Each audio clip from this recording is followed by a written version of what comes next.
My insane mother faked my sister's death for 15 years. When I finally found out she was alive, my mom told me she did it for our own good, so I went to visit her, and she told me a family secret. So disgusting I almost threw up. All I knew was I had to make mom pay. I found my dead twin's name on my mom's credit card, except she wasn't dead, and now I don't know who to trust. When I was 10, my twin sister Emily and I disappeared on our walk home from school. I was found hours later near a drainage tunnel, alone, confused and bloodied, but alive. I don't remember what happened. The doctor said I had trauma-induced amnesia. My mom Susan said I fell and hit my head, but Emily was taken by a stranger, that she was probably dead. That hit us hard. So hard that after that we moved towns. We changed our names, but my mom refused therapy. She refused to let me talk about Emily or do or say anything involving her at all. She said the past couldn't be changed, so why bother with it? I spent the next 15 years of my life being haunted by someone no one wanted to talk about. Sometimes I heard her voice in dreams. Sometimes I thought I saw her reflection where mine should have been, but I buried it. Because my mom looked me in the eye and said, there is nothing left to find. Last month I moved back home after a breakup. I was 25, jobless, heartbroken, and still too tangled in guilt to fully breathe. One night I noticed a locked drawer in my mom's office. I tugged the handle. It didn't budge, so I let it go. A week later, I got a fraud alert from Amazon. A purchase shipped to another city, billed to a card I didn't recognize. I checked the account. The name on the card said Emily G. My hands went cold. The charges weren't new. There were regular purchases, groceries, books, therapy payments, all in a small town about 60 miles from us. I asked my mom about it. She said it was an old joint charity account and asked if I wanted spaghetti for dinner. She left for a trip the next weekend. I didn't wait. I had to know the truth, so I grabbed a screwdriver and popped the drawer open. Inside, letters, postmarked from different states, addressed from someone named Emily, some recent. There was a photo, a teenage girl at a lake cabin. She looked like me, exactly like me. A hand-drawn card that said, Happy 18th to my mirror. A notebook with journal entries. Emily didn't mean to run. I had to keep her safe. No one would understand what she did. I sat there for hours, just staring at the page where my mom had written to herself like she was God and guilt all at once. I drove to the town where the charges came from, told the receptionist at the therapy office I was writing a piece on sibling reconnection. She said she couldn't tell me anything. I left a note anyway. That night I got a message, not from Emily, from someone named Lisa, a social worker. She said she saw the note, asked to meet. Lisa told me Emily had been institutionalized since she was 13, brought in as a Jane Doe. She'd had violent episodes, said she was hiding from someone. The woman who admitted her used fake documents, called herself an aunt. Her name was Susan. I didn't say anything. I just went home and waited. When my mom got back, I handed her the photo with the notebook and the letters. She didn't even deny it. She just sat down and actually told me the truth. She said that when we were 10, Emily hurt someone, a neighbor's baby. She said Emily didn't mean to. She just got angry, but the baby died, and Emily shut down. She stopped talking and stopped moving. I remember this period. My mom told me she was just sad about her best friend's dog dying, and so my mom staged a scene. She told me I fell and that Emily was taken, that she was gone. In reality, while Emily and I were walking down that canal, she snuck behind us. She drugged me, then took Emily by force. She planted blood on me, then lied to everyone. They would have locked her up forever, she said, or worse. I asked why she never got help and drove straight to the hospital. She came willingly, surprisingly. They verified my ID. They called in a therapist. I met Emily there for the first time in almost 10 years. She was taller than me, paler. Her smile was crooked like it forgot how to exist. We sat in silence. I felt something tear and stitch itself back together all at once. And right before I left, she grabbed my hand. There was a third sister, she whispered. Susan never told you that part. I stared at Emily, my mind reeling. A third sister? My hands started shaking as I gripped the edge of the plastic visitor's chair. Emily's eyes darted toward the door, then back to me. What do you mean? I managed to ask, though my voice came out as barely a whisper. Emily leaned forward, her hospital gown rustling against the chair. The letters in Susan's drawer. Did you read all of them? I shook my head. I'd been too overwhelmed by finding out Emily was alive to read everything thoroughly. Emily's crooked smile twitched, and she glanced at the security camera in the corner of the room. There's one from 1995, 2 years before we were born. Her voice dropped even lower. It mentions a baby named Catherine. Catherine. The name hit me like ice water. I'd never heard it before. Not once in 25 years. Emily must have seen my confusion because she continued, her words coming faster now. I found out when I was 12. Before. She trailed off, and we both knew what she meant. Before the incident with the neighbor's baby. Before everything fell apart. A nurse knocked and entered, checking Emily's vitals. We sat in silence until she left, the tension in the room thick enough to choke on. Once the door clicked shut, Emily grabbed my wrist. Susan visits me sometimes. Not often, but she comes. Last time she was hammered. Started crying about how she failed all three of us. Emily's grip tightened. When I asked about Catherine, she shut down. But I've been putting pieces together. My head spun. 3 daughters, 3 sisters. And Susan had hidden one completely. I thought about all the times my mother had stared at old photo albums with that distant look. How she'd sometimes set 3 plates at dinner before catching herself and putting one away. I need to go back to the house, I said, standing abruptly. I need to find more. Emily nodded, releasing my wrist. Be careful. Susan's good at keeping secrets. I drove home in a daze, my mind racing through every memory, searching for clues I might have missed. The house was dark when I arrived. Susan's car wasn't in the driveway. Good. I went straight to her office, to that drawer I'd pried open. This time I dumped everything onto the floor, spreading papers across the carpet. Bills, receipts, letters. I sorted through them methodically, looking for anything from 1995. There. A yellowed envelope postmarked from a town 3 states away. My hands trembled as I opened it. Susan, I'm writing to confirm that the adoption proceedings have been finalized. Catherine has been placed with the family we discussed. As per your request, all records have been sealed. She will have a good life. Please don't contact us again. Adoption. Catherine had been adopted. I sat back on my heels, the letter crumpling in my fist. Susan had given away a baby, then had twins 2 years later. Why? I heard the front door open. Susan's footsteps echoed in the hallway. I quickly shoved the papers back into the drawer, but I kept the adoption letter. By the time she appeared in the doorway, I was sitting at her desk. The letter spread flat in front of me. She froze when she saw it. Her face went pale, then red, then pale again. You went back to see her, she said. It wasn't a question. She told me about Catherine. Susan's shoulders sagged. She looked older suddenly, like she'd been holding her body together by sheer will and had finally given up. She sank into the chair across from me. I was 17, she began, her voice voice hollow. Stupid. Thought I was in love. When I got pregnant, my parents kicked me out. I lived in my car, worked 3 jobs, tried to make it work, but I couldn't. I was barely surviving myself. She picked at a loose thread on her sleeve, avoiding my eyes. So I gave her up. Closed adoption. Thought I was doing the right thing. Then, years later, I met your father. Got married. Had you and Emily. Everything was perfect until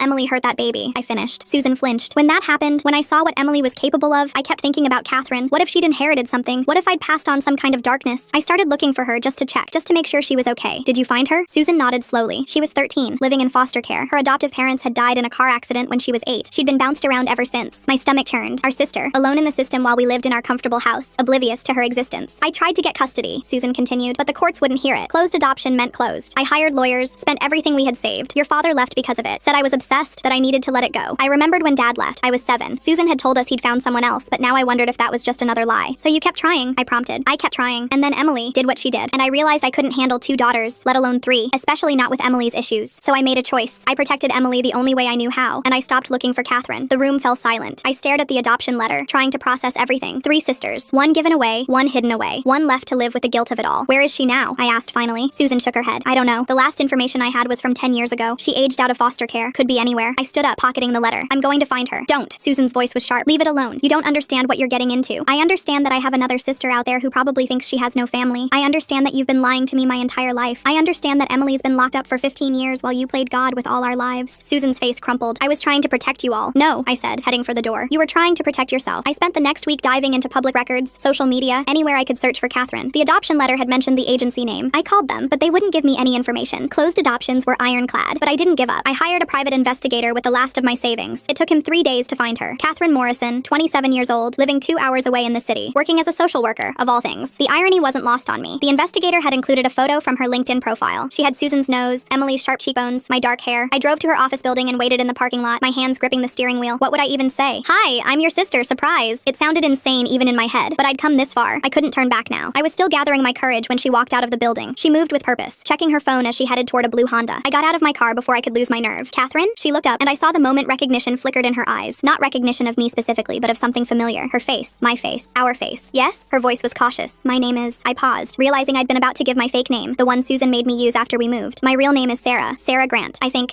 I'm your sister. Catherine went very still. Her phone slipped from her hand, clattering on the asphalt. Neither of us moved to pick it up. That's not possible, she said finally. I don't have any family. I pulled out the adoption letter, unfolding it with shaking hands. You were adopted in 1995. Your birth mother was Susan Grant. She's my mother too. Mine and Emily's. We're twins. Catherine took the letter, scanning it quickly. Her face went through a series of expressions I couldn't read. When she looked back at me, her eyes were hard. 27 years, she said. 27 years, and now you show up? I didn't know. She never told us. I just found out last week. Where is she? Susan? Catherine's voice was bitter. Let me guess. Suburban house, white picket fence, playing happy families while I bounced between foster homes. I didn't know how to tell her the truth was somehow worse than that. That Susan had destroyed our family trying to find her, then given up when things got too hard. That Emily had been locked away. That I'd spent 15 years thinking my twin was dead. It's complicated, I said weakly. Catherine laughed, but there was no humor in it. It always is, isn't it? She handed the letter back to me and bent to pick up her phone. I need time to process this. I can't do this right now. Can I give you my number? I asked, in case you want to talk. She hesitated, then nodded. I scribbled it on the back of a receipt and handed it to her. She took it without looking at me. Sarah, she said as she unlocked her car. That's your real name? I nodded. And Emily, the twin? She's in a psychiatric facility. Has been since we were 13. It's a long story. Catherine's expression softened slightly. Sounds like we all got the short end of the stick. She drove away without another word. I stood in the parking lot until her car disappeared around the corner, then sat on the curb and cried. 3 days passed before Catherine called. I was sitting in Susan's kitchen, staring at a cold cup of coffee, when my phone buzzed. Unknown number. Sarah? Her voice was different, steadier. I've been thinking. Can we meet? We arranged to meet at a diner halfway between us. I arrived early, chose a booth in the back, ordered water with shaking hands. When Catherine walked in, she carried a manila folder thick with papers. She slid into the seat across from me, pushing the folder between us. I did some digging of my own, about Susan, about our family. Her jaw tightened. There are things you need to know. I opened the folder. Medical records, police reports, court documents. My stomach dropped as I read the first page. A hospital admission form from 1994. Susan Grant, age 16. Psychiatric evaluation following attempted OD. She was hospitalized 3 times before I was born, Catherine said quietly. Severe depression, psychotic episodes. The doctors recommended long-term treatment, but she checked herself out against medical advice. I flipped through more pages. Incident reports from Susan's high school. Violent outbursts. Property damage. A teacher's statement describing Susan attacking a classmate who'd made fun of her pregnancy. This can't be right, I whispered. But even as I said it, pieces started clicking into place. Susan's extreme reactions. Her paranoia about Emily. The way she'd orchestrated elaborate lies without hesitation. Catherine leaned forward. There's more. I tracked down the family who adopted me. The Morrisons. They're dead now, but their daughter still lives in town. She remembered me. Remembered the day Susan showed up at their house when I was 5. My blood ran cold. Susan found you when you were 5? She was screaming, demanding they give me back. Mr. Morrison had to physically restrain her while his wife called the police. They filed a restraining order. That's why they moved across the country 6 months later. I stared at the restraining order. Susan's name typed in stark black letters. 5 5 years old. Catherine had been 5, and Susan had already been trying to get her back, years before she'd claimed to start looking. But she told me she didn't find you until you were 13, I said. Catherine's laugh was bitter. She found me multiple times. The Morrisons weren't the first family to file a restraining order. I've found 3 others. She stalked me through the foster system, Sarah, for years. My phone rang. Susan. I declined the call, my hands trembling. It rang again immediately. You should answer, Catherine said. She knows you're not home. I picked up on the 3rd ring. Susan's voice was frantic. Where are you? I went to check on you and you're gone. Your car's gone. Where did you go? I'm fine, I said carefully. Just needed some air. You're with her, aren't you? With Catherine. I know you found her. I know what she's telling you. Don't believe her lies, sweetheart. She doesn't understand. She's confused. Catherine could hear every word. Her face hardened. She pulled out her phone, started recording. What lies, Mom? I asked. She'll try to turn you against me. Say I'm dangerous. Say I hurt people. But I've only ever protected you girls. Everything I've done has been for you. Like drugging me when I was 10? Like locking Emily away? Silence. Then quieter. You don't understand what Emily did. What she was capable of. I saved that girl's life by putting her somewhere safe. What about the other times? The words tumbled out before I could stop them. What about the teacher you attacked in high school? The psychiatric holds? The families you stalked trying to get Catherine back? The silence stretched longer this time. When Susan spoke again, her voice had changed. Colder. Flatter. Who told you that? Does it matter? Come home. Now, we need to talk about this properly. I don't think that's a good idea. Sarah, her voice cracked. Please, you're all I have left. Don't let her poison you against me. I'm your mother. I love you. I hung up. Catherine stopped recording, her face grim. We need to see Emily again, she said. Together, there are questions only she can answer. The drive to the psychiatric facility felt endless. Catherine followed in her car. I kept checking my mirrors, paranoid Susan might be following us. My phone rang constantly. Susan, I turned it off. At the facility, I signed us both in. The receptionist recognized me, smiled sadly. She'll be happy to see you again so soon. Emily was in the common room this time, working on a puzzle. She looked up when we entered, and her face went white when she saw Catherine. Oh my God, she breathed. You look just like us. Catherine sat down across from her, studying Emily's face like a mirror. I'm Catherine, the first daughter, the one she gave away. Emily's hands stilled on the puzzle pieces. She talked about you sometimes. When she visited, said you were better off not knowing us. Tell me about the baby, Catherine said quietly. The neighbor's baby. What really happened? Emily's whole body tensed. She glanced at the staff member monitoring the room, then back at us. It wasn't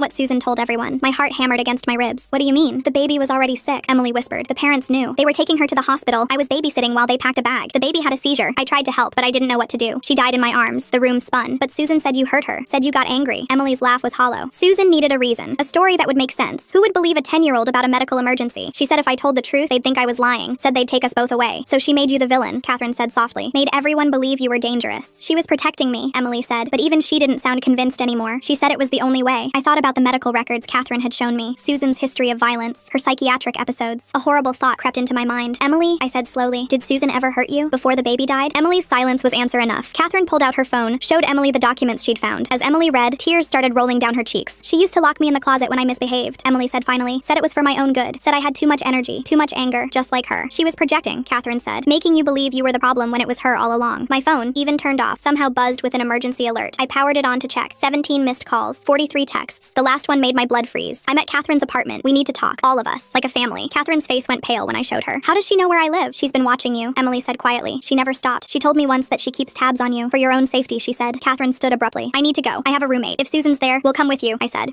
Catherine's voice was firm. This is something I need to handle. But first, we need to make sure you're both safe. She was right. If Susan was spiraling, if she felt cornered, there was no telling what she might do. I thought about the elaborate lies she'd constructed, the drugging, the false police reports, the years of manipulation. There's a motel off Highway 9, Emily said. Susan doesn't know about it. I heard some of the staff talking about it. They use it for family visits sometimes. We made a plan. I would take Emily out on a day pass, something the facility allowed for family members. We'd go to the motel, wait for Catherine to handle things at her apartment, safety in numbers. The discharge process took an hour. Papers to sign, medications to collect. The whole time my phone buzzed with messages from Susan. I didn't read them. As we walked to my car, Emily grabbed my arm. There's something else. Something I never told Susan. About that night when we were 10. I helped her into the passenger seat, my hands shaking. What about it? I remember more than I let on. The drainage tunnel. You weren't alone when they found you. My blood turned to ice. What? There was someone else there. A woman. She was holding you, crying. When she saw the flashlights coming, she ran. That's impossible. The police report said I was alone. Emily shook her head. I saw the original report once, during a therapy session where they were trying to help me process trauma. It mentioned a second person at the scene, but that detail never made it to the official file. My mind raced. Who would have been with me? Who would have run? And why would that detail be removed from the report? My phone rang. Catherine. She's not here, Catherine said, and I could hear the relief in her voice. But my roommate said a woman matching Susan's description was here 2 hours ago. She had a key. How did she have a key? I don't know. Nothing's missing, but Catherine paused. There's a letter on my bed, addressed to all 3 of us. Don't read it alone, I said. We're going to the motel, room 237. Meet us there. The drive felt surreal. Emily beside me, alive after 15 years of believing she was dead. Catherine on her way to meet us. 3 sisters, reunited by lies and separated by truth. The motel was run down but clean. I paid cash, gave a fake name. Old habits from Susan's paranoid years. We waited in the room, Emily sitting on one bed, me pacing by the window. Catherine arrived 30 minutes later with a letter. Her hands shook as she held it out. I couldn't wait. I read it in the car. The envelope was thick, expensive stationery. Susan's handwriting, usually so precise, looked frantic. I opened it, and Emily moved beside me so we could read together. My dear girls, by the time you read this, you'll think you know the truth. You'll think I'm a monster. But there are things you still don't understand. Things I've protected you from your entire lives. Catherine, my firstborn, my biggest regret, not giving you up but failing to get you back. You were perfect, too perfect. They said I was too young, too unstable, but I knew better. I've always known better. Emily, my wild one. You think I locked you away because of the baby, but that was just the excuse I needed. You were starting to remember things, starting to ask questions about that night, about what really happened in the tunnel. Sarah, my survivor. You want to know who was with you that night? Who held you while you bled? It was your real mother, your biological mother, the woman who gave birth to you and Emily, the woman I've been protecting you from since you were 3 years old. I'm not your mother. I'm your aunt. Your real mother, my sister Rebecca, was dangerous. Genuinely dangerous. Not the way they said I was. She hurt people. Enjoyed it. When she had you and Emily, I thought babies might change her, make her better. But it made her worse. She used to play games, sick games, leave you in dangerous places to see if you'd survive, hold you underwater to watch you struggle. I reported her so many times, but she was charming, convincing. No one believed me. The night Emily disappeared, Rebecca took you both. I'd been watching, waiting for her to make a mistake. When I found you in that tunnel, you were almost dead. Emily was already gone, Rebecca said. She'd buried her in the woods. I knocked Rebecca unconscious and ran with you, called 911 from a payphone. Then I went back and dealt with my sister. She's buried where she left Emily, or where she said she did. I never found Emily's body. When Emily showed up at that hospital 3 years later, alive, with no memory of those missing years, I knew Rebecca had lied, but I also knew Emily was damaged. Whatever Rebecca did to her in those 3 years broke something inside her. So yes, I lied. I drugged you to keep you from remembering. I institutionalized Emily to keep her safe. I changed our names, moved towns, created new identities, because Rebecca wasn't working alone. She had friends, people who helped her, people who are still out there. I've spent 22 years watching, waiting, protecting you all from shadows you didn't even know existed. But I'm tired now, and you girls seem determined to dig up the past. The drainage tunnel is real. The coordinates are below. If you want the truth, the whole truth, go there. Dig where the old oak tree used to stand. But be prepared for what you'll find, and be careful. They're still watching. They've always been watching. All my love, Susan, Aunt Susan, I suppose I should say. The letter fell from my numb fingers. Emily made a sound like a wounded animal. Catherine stood frozen by the door. This is insane, I whispered. She's lying. She has to be lying. But even as I said it, fragments of memory surfaced. A woman's face, not Susan's, singing lullabies, hands holding me underwater, a voice saying, "Let's see how long you can hold your breath, baby." Emily was rocking back and forth on the bed. "The games," she whispered. "I remember the games. I thought they were nightmares." Catherine picked up the letter, studied it. The coordinates, they're real. I looked them up. It's about an hour from here, deep in the woods. "We're not going," I said immediately. "This is just another manipulation, another lie to cover up her lies. What if it's not?" Emily's voice was small. "What if there's really something there?" My phone buzzed. Susan again. This time, a photo. The drainage tunnel from 22 years ago. But in this photo, there were 2 women. Susan, younger, terrified, and another woman who looked exactly like her but with dead eyes and a smile that made my skin crawl. The text below read, "Rebecca, 2 hours before she took you. I'm not the monster in this story." Another photo. Newspaper clipping. Local woman missing. 2 children found. The date was right. The location was right. But the woman in the photo wasn't Susan. It was Rebecca, the woman from the first photo, our mother. A third text. "Check Emily's medical records from when she was found. Check who signed her in." It wasn't me. Catherine was already pulling up records on her phone. Her face went white. Rebecca Grant. She signed Emily into the hospital 3 years after she supposedly died. The room spun. Everything I thought I knew was fracturing. If Susan was our aunt, if our mother was alive for 3 years after that night, if she had Emily, "We have to go to the coordinates," Emily said. "We have to know. It could be a trap," I argued. "Susan could be waiting there, or she could be telling the truth," Catherine said quietly. "And we've been hating the wrong person for 22 years. We sat in silence, 3 sisters bound by blood and lies, trying to decide if the truth was worth the risk. Finally, Catherine stood. "I'm going, with or without you. I've spent my whole life not knowing who I am or where I came from. If there's even a chance of answers, I have to take it." Emily nodded. "Me too. I need to know what happened during those 3 years. Why I can't remember. What she did to me." They both looked at me. I thought about Susan, who might be my aunt, who might have saved my life. I thought about Rebecca, who might be my mother, who might be a monster. I thought about 22 years of lies that might have been protection. "Okay," I said finally, "but we go prepared, and we tell someone where we're going, just in case." Catherine called her roommate, gave her the coordinates and a time frame. If we weren't back by morning, she was to call the police. We stopped at a hardware store, bought flashlights, shovels, rope, just in case. The drive into the woods was silent. The GPS led us down increasingly narrow roads until we had to park and walk. The coordinates led to a clearing. No oak tree, but a stump remained, ancient and rotting. We started digging. 3 feet down, Emily's shovel hit something hard. We cleared the dirt carefully, revealing wooden boards. A root cellar maybe, or something worse. I pried out the first board. The smell hit us immediately. Earth and decay and something chemical. Catherine shined her flashlight down. Stairs, carved from dirt, leading into darkness. "We should call the police," I said. "And tell them what?" Emily asked. "That our maybe aunt told us to dig here? That our maybe mother might have buried bodies?" She was right. We'd come this far. We had to know. The stairs were sturdy despite their age. The cellar opened into a small room. Concrete walls. A single bulb hanging from the ceiling. Miraculously still working when Catherine found the switch. The room was full of boxes. Dozens of them. All labeled with dates. Emily opened the nearest one. Photos spilled out. Children. So many children. Some looked familiar. Some looked like us. "Oh my God," Catherine whispered. She was holding a notebook. Pages filled with neat handwriting. Not Susan's. Someone else's. Subject 12 shows promising resistance to water therapy. Held breath for 3 minutes before panic set in. Will increase duration tomorrow. Subject 7 failed temperature endurance test. Disposal recommended. Subjects 23 and 24, twins, show unusual bond. Separation experiment begins tomorrow. I was going to be sick. The photos, the notes, the clinical descriptions of torture. And at the bottom of the box, identification bracelets. Hospital bracelets. From different states, different years. All with variations of our names. Sarah, Emily, Catherine, but different last names, different birth dates. "We weren't the only ones," Emily said, her voice hollow. She had other children, other sets of twins, other daughters she gave away. Catherine found another box. This one had videotapes. We didn't have a player, but the labels were enough. Water training, S23. Endurance test, S24. Separation anxiety documentation, K1, S23 and S24. Sarah and Emily. Emily. K1, Catherine, the first. At the back of the room, a metal filing cabinet. Locked, but the rust had weakened it. Inside, medical records. Birth certificates. Death certificates. So many death certificates. Rebecca Grant, deceased 2001. But that was wrong. If Susan's timeline was right, Rebecca died in 1999. Unless she faked her death, I said. Multiple times. New identities. New children. New experiments. Emily found a map. Locations marked across 3 states. Some circled in red. Some crossed out. One marked current in fresh ink. Fresh ink. We need to leave, I said. Now. But it was too late. We heard footsteps above us. Slow, deliberate. The cellar door creaked open. I told you to be careful. Susan's voice drifted down. I told you they were still watching. She appeared at the top of the stairs, not alone. A woman stood beside her. Older, grayer, but unmistakable. The woman from the photos. Rebecca, our mother. She smiled, and it was the same dead smile from 22 years ago. My girls, she said, together at last, just like I always planned. Rebecca descended the stairs slowly, each step deliberate. Susan followed behind her, her face a mask I couldn't read. My legs felt frozen to the dirt floor. Don't look so shocked, Rebecca said, her voice eerily calm. I've been watching you girls piece things together. Quite impressive, really, though you missed some crucial details. Catherine moved closer to Emily and me, the 3 of us instinctively forming a tight cluster. Rebecca's eyes tracked the movement, that dead smile widening. Subject behavior, she murmured, protective clustering in response to perceived threat. Fascinating how it persists even after separation. Susan flinched at the clinical tone. Rebecca, please, they're not subjects anymore. They're our daughters. Rebecca turned to her sister, eyebrows raised. Our daughters? You mean my daughters? The ones you stole from me? You were hurting them. Susan's composure cracked. The things you did. Research, Rebecca interrupted. Important research. Do you know how many children die from preventable accidents each year? I was creating survivors, teaching them to adapt, to endure. Emily's hand found mine, squeezing hard. I felt her trembling. Rebecca noticed. Ah, Emily, my greatest success and biggest disappointment. 3 years of conditioning, and you retained nothing. Such a waste. You tortured children, Catherine said, her voice steady despite everything. That's not research. That's abuse. Rebecca tilted her head, studying Catherine like a specimen. The first attempt. So much potential. But Susan interfered before I could even begin proper trials. Tell me, Catherine, did you ever wonder why you survived all those foster homes? Why you adapted so well? Catherine's jaw tightened. I survived because I'm strong. Because I made you strong, Rebecca corrected. Even those few months before Susan gave you away, I was already conditioning you, building your foundation. Susan moved between Rebecca and us. Enough. Girls, get out of here. Run. But Rebecca grabbed Susan's arm, her grip surprisingly strong. They're not going anywhere. We have work to finish. I scanned the room, looking for another exit. Nothing. Just the stairs, blocked by both women. The boxes of evidence surrounded us, testament to years of horror. The police know where we are, I lied. Catherine's roommate will call them if we don't check in. Rebecca laughed. The roommate who's currently enjoying a very deep sleep? I'm thorough, Sarah. Always have been. My blood ran cold. Catherine pulled out her phone, but there was no signal this deep in the woods. Besides, Rebecca continued, what would the police find? A concerned mother reuniting with her daughters? Susan's the one who kidnapped you, who falsified documents, who's been hiding you all these years. To protect them from you, Susan yanked her arm free. You're sick, Rebecca. You've always been sick. Sick? Rebecca's voice rose for the first time. I'm a visionary. Do you know how many parents have benefited from my research? How many children are alive today because of what I learned? She pulled out her own phone, swiping through files, published papers, consulting work. I've saved more lives than you could imagine by experimenting on your own children, Emily said quietly. Rebecca's attention snapped to her. By creating data that couldn't be obtained any other way. You think those safety standards for car seats, school fences, household chemicals just appeared? Someone had to test the limits. Using us as lab rats, I said. Using my own genetic material to ensure consistent results, Rebecca corrected. I couldn't trust other people's children. Too many variables. Susan lunged forward suddenly, trying to grab Rebecca's phone. They struggled, and in the chaos, Catherine grabbed a shovel. Stop, she shouted, raising it threateningly. Both women froze. Rebecca's smile returned. Good. Threat assessment and tool utilization. You see, Susan? The conditioning holds even after all these years. Shut up, Catherine said. We're leaving. All of us. And you're going to let us go. Or what? You'll hit me? Rebecca seemed genuinely curious. Go ahead. I'd love to see if you can overcome the inhibitions Susan programmed into you. Catherine's hands shook on the shovel handle. I could see her struggling, wanting to act but unable to follow through. Rebecca nodded approvingly. Thought so. Susan made sure you girls could never hurt anyone, even in self-defense. Such a waste of good survival instincts. They're not killers, Susan said. That's not a flaw. It's a weakness, Rebecca countered. The world is dangerous. They needed to be dangerous too. While they argued, Emily had been quietly moving toward the filing cabinet. She pulled out a thick folder, her face paling as she read. There were 12 of us, she said suddenly. Everyone turned to look at her. 12 sets of twins, different fathers, different states. Rebecca's smile widened. Very good. Though technically 13 sets. The last pair didn't survive the initial trials. You called babies, Catherine said, horror clear in her voice. I documented failure points, Rebecca said calmly. Each iteration improved on the last. You 3 represent the pinnacle of my work. We're people, I shouted, not experiments. You're both, Rebecca said simply. That's what makes you special. Susan used the distraction to grab the shovel from Catherine's loosened grip. She swung it at Rebecca, who dodged with surprising agility. Still trying to play savior? Rebecca taunted. You couldn't save them then, and you can't save them now. They circled each other while we pressed against the wall. I noticed Emily pocketing several documents from the folder. Girls, when I say run, you run, Susan said, not taking her eyes off Rebecca. Don't be dramatic, Rebecca said. No one's running anywhere. We have too much to discuss. 22 years of data to review. There's nothing to discuss, Susan said. It's over. Your research, your experiments, all of it. Over. Is it? Rebecca pulled something from her pocket. A small device with a blinking light. You think this is my only facility? My only set of subjects? My stomach dropped. She was still doing this. Still experimenting on children. You're lying, Susan said, but uncertainty crept into her voice. Check the map, Rebecca said, gesturing to the papers Emily held. Current locations. Active trials. Did you really think I'd stop because you took 3 subjects? Emily spread the map on a box. Multiple locations marked in fresh ink. Dates from this year, this month. No, Catherine whispered. Oh yes, Rebecca said, though I'll admit, the quality has declined with without my original subjects to compare against. That's why I've been waiting, hoping you'd find your way back to me. We'll stop you, I said. We'll go to the police, the FBI, everyone. With what evidence? The ravings of 3 traumatized women and their mentally unstable aunt? Rebecca shook her head. I have credentials, published work, respected colleagues. You have nothing but buried trauma and Susan's lies. She was right. Who would believe us? The evidence in this room could be explained away, dismissed as the delusions of a disturbed family. Unless, Rebecca continued, you help me complete my work. Willingly this time. Think of the children we could save together. Never, Emily said firmly. Rebecca sighed. Such a waste. Well, I tried the civilized approach. She pressed the device in her hand. Nothing happened for a moment. Then we heard it. Footsteps above, multiple sets. Associates of mine, Rebecca explained. People who understand the importance of my work. Susan gripped the shovel tighter. Girls, get behind me. But there was nowhere to go. The footsteps grew closer. 3 people appeared at the top of the stairs. 2 men and a woman, all wearing medical scrubs. Dr. Grant, one of the men said. Are these the subjects? The original trilogy, Rebecca confirmed. Plus my sister. She'll need to be sedated. They started down the stairs. Susan swung the shovel, catching the first man in the shoulder. He stumbled but didn't fall. Run! Susan shouted, but Catherine had grabbed another shovel. Emily picked up a piece of rebar from the corner. I found a hammer among the tools we'd brought. We're not running anymore, Catherine said. The woman in scrubs pulled out a syringe. This doesn't have to be difficult. The sedative is mild. You'll wake up somewhere safe. Your definition of safe and ours are very different, I said. They advanced. We fought. It was clumsy, desperate. Catherine's swings were wide but fierce. Emily used the rebar like a staff, keeping them at distance. I threw boxes, papers, anything I could grab. Susan fought hardest of all, placing herself between us and them repeatedly. The second man managed to grab her arm, and she headbutted him, blood streaming from both their faces. Subject aggression exceeding parameters, the woman noted clinically, even as she dodged Emily's swing. Survival instinct override, Rebecca observed from the stairs. Fascinating. Document everything. The first man lunged at me. I brought the hammer down on his reaching hand. He screamed, pulling back. The sound was satisfying in a way that scared me. Catherine connected with the woman's knee. She went down hard, the syringe rolling away. Emily kicked it into the corner, but we were tiring. They were fresh, prepared. The second man, blood still running down his face, managed to grab Emily from behind. She thrashed, but couldn't break free. Emily! I started toward her, but the first man, cradling his injured hand, blocked my path. Catherine swung at Emily's captor, but he shifted, using Emily as a shield. Susan tried to circle around, but the woman, limping now, intercepted her. Enough! Rebecca's voice cut through the chaos. She held a gun, small, efficient looking. I prefer non-violent data collection, but I'm adaptable. Everyone froze. The man holding Emily tightened his grip. Let her go, Susan said. Put down the weapons, Rebecca countered. All of them. Slowly, we complied. The shovels, the hammer, the rebar clattered to the floor. Good. Now we're going to walk upstairs calmly. There are vehicles waiting. You'll come with us, and no one needs to be hurt. You're already hurting us, Catherine said. I'm completing interrupted research, Rebecca said. The hurt was Susan's doing. 22 years of improper development, but we can fix that. There's nothing to fix, I said. We're not broken. Aren't you? Rebecca tilted her head. Emily, institutionalized for 15 years. Catherine, bouncing through foster care. Sarah, paralyzed by guilt and false memories. You're all broken. I can make you whole. We're already whole, Emily said, still struggling against her captor. Broken parts and all. Rebecca sighed. Such limited thinking. Susan's influence, no doubt. She gestured with the gun. Move, slowly. We had no choice. The man released Emily but stayed close. We filed toward the stairs, Rebecca's associates flanking us. That's when I noticed Emily's hand in her pocket, the documents she'd taken. She caught my eye, a plan forming silently between us. As we reached the stairs, Emily stumbled. Papers scattered everywhere. The clinical notes, the photos, the evidence of Rebecca's crimes spread across the dirt floor. Clumsy, Rebecca noted. Stress response affecting motor control, but Emily wasn't done. As the woman bent to gather the papers, Emily grabbed the forgotten syringe from the corner and plunged it into the woman's thigh. Chaos erupted again. The woman collapsed within seconds. Catherine shoved the injured man down the stairs. Susan grabbed the gun from a startled Rebecca. The second man reached for Emily again, but I had the hammer back in my hand. This time I didn't hesitate. The sound it made against his skull was wet. Final. He dropped. Rebecca stared at his unmoving form, then at me. Fascinating, she breathed. You overcame the inhibition. Sarah, the guilty one, became the killer. I'm not a killer, I said, but my voice shook. I'm a survivor. You taught me that. Susan kept the GN trained on Rebecca while Catherine checked the fallen associates. The woman was unconscious but breathing. The man I'd hit wasn't moving at all. The one Catherine had pushed was groaning at the bottom of the stairs. We need to go, Susan said. Now, before more come. But Rebecca laughed. More? These were my only true believers left. Funding dried up years ago. Legitimate channels closed. I've been running on fumes and determination. Then it's over, Emily said. For me, perhaps. Rebecca's smile never wavered. But the data survives. The knowledge exists. Someone else will continue the work. No, Catherine said firmly. They won't. She grabbed the nearest can of the accelerant we'd found among the supplies, started dousing the boxes, the papers, everything. Stop! Rebecca lunged forward, but Susan held her back with a gun. 22 years of research! Rebecca screamed, her composure finally cracking. You can't destroy it all! Watch us, Emily said, helping Catherine. I joined them, the 3 of us working methodically while Susan kept Rebecca at bay. Please, Rebecca begged. You don't understand. The applications, the potential. Think of the lives. Think of the lives you destroyed. I interrupted. The children who didn't survive. The ones still out there, damaged by your experiments. Catherine found matches in one of the toolboxes. She looked at Emily and me. We nodded. The first match caught immediately. Fire spread across the fuel-soaked papers, consuming years of horror. Rebecca made a wounded sound, reaching toward the flames before Susan pulled her back. We need to get out, Susan said urgently. The smoke was already thick, the old wooden structure catching fast. We climbed the stairs, Susan forcing Rebecca ahead at gunpoint. The injured man had crawled away, leaving a blood trail. We left him. Outside, the night air was sharp, clean. We could hear the fire crackling below, see smoke beginning to pour from the cellar entrance. My life's work, Rebecca whispered, staring at the smoke. Your life's work was torture, Susan said. It deserves to burn. We backed away as the fire spread. The old wood caught quickly, flames reaching toward the sky. In the distance, sirens wailed. Someone had seen the smoke. They'll arrest all of us, Rebecca said, some of her composure returning. Susan for kidnapping kidnapping. You 3 for assault, arson, possibly murder. Maybe, Catherine said. But they'll also find what's left of your experiments. The bodies in that cellar. The evidence that survives the fire. Rebecca's smile faltered for the first time. We heard the sirens getting closer. Susan lowered the GN, suddenly looking exhausted. Girls, she said, I'm sorry for all of it. I thought I was protecting you, but I just created different cages. You saved us, Emily said quietly. From her, that counts for something. The fire roared higher. In its light, I could see Rebecca clearly. No longer the monster from my nightmares, just a broken woman watching her delusions burn. You could have been extraordinary, she said to us. I could have made you perfect. We're perfectly ourselves, I said. That's enough. The first police car crested the hill, lights flashing, then another. Soon the clearing filled with vehicles, firefighters, paramedics. They found the injured man first, then the woman, still unconscious from the sedative. The one at the bottom of the stairs was dead. I'd culled him. The weight of that settled on me, heavy, but not crushing. They separated us for questioning. I told the truth. All of it. The officer's face went from skeptical to horrified as I spoke. They found enough evidence in the burned cellar to confirm our story. Bodies, children's bodies, some decades old. Rebecca was arrested. So was Susan, initially, though the charges would later be dropped. Self-defense, the lawyers said. Justifiable actions given the circumstances. The surviving associates confirmed everything under interrogation. Rebecca's experiments, the other sites, the children still being monitored. A massive investigation launched. Catherine, Emily, and I spent hours in the police station, then days with FBI agents. We drew maps, shared memories, helped them piece together Rebecca's network. 12 other children were found across 3 states. All adults now, all bearing the scars of her experiments. Some had children of their own, children Rebecca had been watching, waiting to acquire. The trials would take years. Rebecca, deemed competent to stand trial despite her lawyer's efforts, faced hundreds of charges. Life in prison, no possibility of parole. Susan was released after 2 months. The courts recognized her actions as protective, if misguided. She moved to a small apartment near Emily's facility. Emily was granted supervised release. 22 years of questions finally answered. She began the slow process of building a real life. She got a job at a plant nursery, finding peace in growing things. Catherine returned to social work with renewed purpose. She specialized in cases involving child abuse, using her experience to spot signs others missed. She saved kids, lots of them. I went to therapy, real therapy this time. Dealt with the guilt, the memories, the fact that I'd killed someone. My therapist said I'd done what I needed to survive. I believed her eventually. We met for dinner once a month, the 4 of us, Susan, Emily, Catherine, and me. Not a perfect family, but a real one. Scarred, complicated, but genuine. The nightmares faded slowly. Rebecca's voice, her clinical observations, the smell of that cellar, but they faded, replaced by new memories, better ones. Catherine got married 2 years later. Emily was her maid of honor. I gave a speech that made everyone cry. Susan sat in the front row, tears streaming down her face. Emily found love too. A fellow survivor of childhood trauma who understood her silences, her sudden fears. They moved in together, adopted a rescue dog named Hope. I wrote about it, all of it. Not for Reddit this time, but for a book. Our story, told properly. The proceeds went to supporting survivors of abuse. Susan aged rapidly after everything came out, the weight of 22 years of lies finally showing. But she found peace in small moments. Grocery shopping with Emily, coffee with Catherine, late night talks with me about forgiveness. The other survivors reached out slowly. Some wanted to meet, others just wanted to know they weren't alone. We formed a support group of sorts, the most unusual family reunion imaginable. One reached out, a twin who'd lost her sister to Rebecca's experiments. We cried together, strangers bound by shared horror. She had children of her own now, watched them constantly, terrified of inherited darkness. The darkness isn't inherited, I told her. It was inflicted. Your kids are safe. She believed me eventually. 5 years passed. Rebecca died in prison. Heart attack, the report said. None of us attended the funeral. There was nothing to mourn. Susan passed 6 months later, peacefully, in her sleep. We scattered her ashes at the lake where she'd taken us as children, before everything went wrong. The good memories deserved honoring too. Life continued. Quieter now, but fuller. Catherine had twins. The irony wasn't lost on any of us. She named them Hope and Grace. New beginnings. Emily became a master gardener. Her greenhouse overflowed with life. She said plants were honest. They either grew or they didn't. No lies, no manipulation. I became a counselor myself, specialized in trauma recovery, helped others find their way back from darkness. My supervisor said I had unusual insight, if only she knew. We gathered every year on the anniversary, not of the fire, but of the day we found each other again. 3 sisters who'd survived the unsurvivable.